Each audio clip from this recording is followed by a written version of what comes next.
26 फरवरी 1296 का दिन। महाराष्ट्र और कर्नाटक के राजा रामचंद्र किसी खतरे से अनजान अपने महल में थे।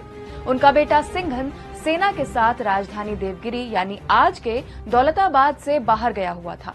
उसी समय दिल्ली से मालवा गुजरात होते हुए अलाउद्दीन खिलजी 8000 घुड़सवार सैनिकों के साथ देवगिरी को लूटने पहुंचा। खिलजी के जोरदार हमले के बीच सिंघन वापस आया, लेकिन खिलजी ने अफवाह फैलाई कि दिल्ली से 20,000 घुड़सवार सैनिक और आ रहे हैं।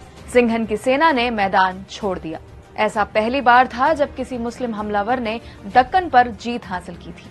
ये वही अलाउद्दीन खिलजी है जिसने चित्तौड़ की रानी पद्मावती को जौहर करने पर मजबूर कर दिया था। देवगिरी पर खिलजी के हमले के बाद महाराष्ट्र में बाहरी हमलावरों की लूटपाट अगले 350 सालों तक जारी रही। नमस्कार, मैं कृष्णा शुक्ला। दैनिक भास्कर की स्पेशल सीरीज महाराष्ट्र की कहानी के पहले एपिसोड में बात महाराष्ट्र के बनने, हिंदू राजाओं के शासन और इस्लाम के विस्तार की। प्राचीन काल का महाराष्ट्र। उत्तर में आर्यों और दक्षिण में द्रविड़ों के बीच का इलाका है महाराष्ट्र। एक समय अपरांत यानी आज का कोंकण, उत्तर में लता यानी गुजरात और दक्षिण में गोपाकपट्टनम यानी गोवा तक महाराष्ट्र के तटीय इलाके हुआ करते थे। ये राज्य दो नदियों कृष्णा और गोदावरी के तट पर बसा है। माना जाता है कि गोदावरी के किनारे ऋषि गौतम और उनकी पत्नी अहिल्या रहते थे, जिनको भगवान राम ने शाप मुक्त कर पत्थर से इंसान बनाया था। वहीं कृष्णा नदी की कहानी भगवान कृष्ण से जुड़ी है, जो आज सोलापुर के पंढरपुर में भगवान विट्ठल के रूप में विराजमान है। मान्यता ये भी है कि रावण ने सीता का अपहरण पंचवटी से किया था, जो आज के महाराष्ट्र के नाशिक जिले में है। परशुराम एक पुजारी थे, जिनके शिष्य चित्पावन ब्राह्मण हुए। यही आगे चलकर मराठों के पेशवा बने। महाराष्ट्र का पहला ऐतिहासिक साक्ष्य रत्नागिरी इलाके में मिलता है।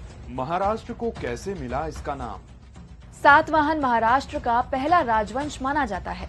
करीब 450 सालों तक महाराष्ट्र में सातवाहन वंश का राज रहा। इतिहासकारों के मुताबिक संस्कृत भाषा की एक शाखा महाराष्ट्री इसी इलाके में बोली जाती थी, जिसके चलते इसका नाम महाराष्ट्र पड़ा। महाराष्ट्री से ही मराठी भी निकली है। सातवाहनों के बाद महाराष्ट्र में वाकाटक वंश का शासन रहा। इस दौरान महाराष्ट्र की फेमस अजंता अलोरा केव्स को भी बनाया गया।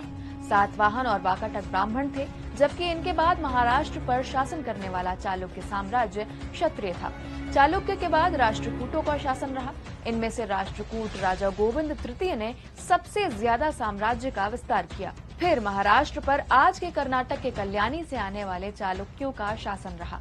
इसके बाद होयसल राज। पूरा वीडियो देखने के लिए डाउनलोड करें दैनिक भास्कर ऐप।